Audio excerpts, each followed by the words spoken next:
The Valley of Fear, written by Arthur Conan Doyle, read by Jonathan Keeble. Part 1. The Tragedy of Burlstone. Chapter 1. The Warning. "I am inclined to think," said I. "I should do so," Sherlock Holmes remarked impatiently. "I believe that I am one of the most long-suffering of mortals, but I'll admit that I was annoyed at the sardonic interruption. Really, Holmes," said I severely, "you are a little trying at times." He was too much absorbed with his own thoughts to give any immediate answer to my remonstrance. He leaned upon his hand, with his untasted breakfast before him, and he stared at the slip of paper which he had just drawn from its envelope.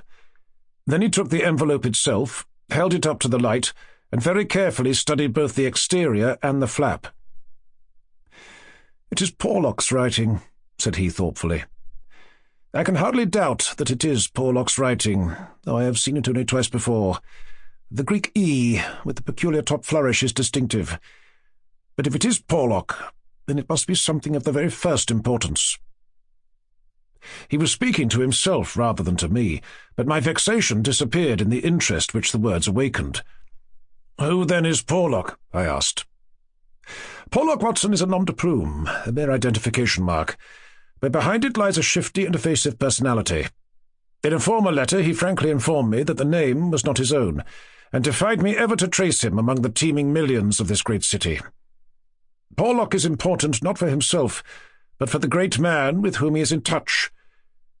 Picture to yourself the pilot fish with the shark, the jackal with the lion, anything that is insignificant in companionship with what is formidable.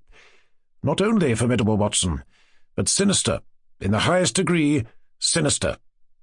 That is where he comes within my purview. You have heard me speak of Professor Moriarty, the famous scientific criminal, as famous among crooks as— "My blushes, Watson," Holmes murmured in a deprecating voice. "I was about to say, as he is unknown to the public." "A touch! A distinct touch!" cried Holmes. "You are developing a certain unexpected vein of porky humour, Watson, against which I must learn to guard myself. But in calling Moriarty a criminal, you are uttering libel in the eyes of the law, and there lie the glory and the wonder of it. The greatest schemer of all time, the organizer of every deviltry, the controlling brain of the underworld, a brain which might have made or marred the destiny of nations. That's the man. But so aloof is he from general suspicion, so immune from criticism, so admirable in his management and self-effacement, that for those very words that—" Sample complete. Ready to continue?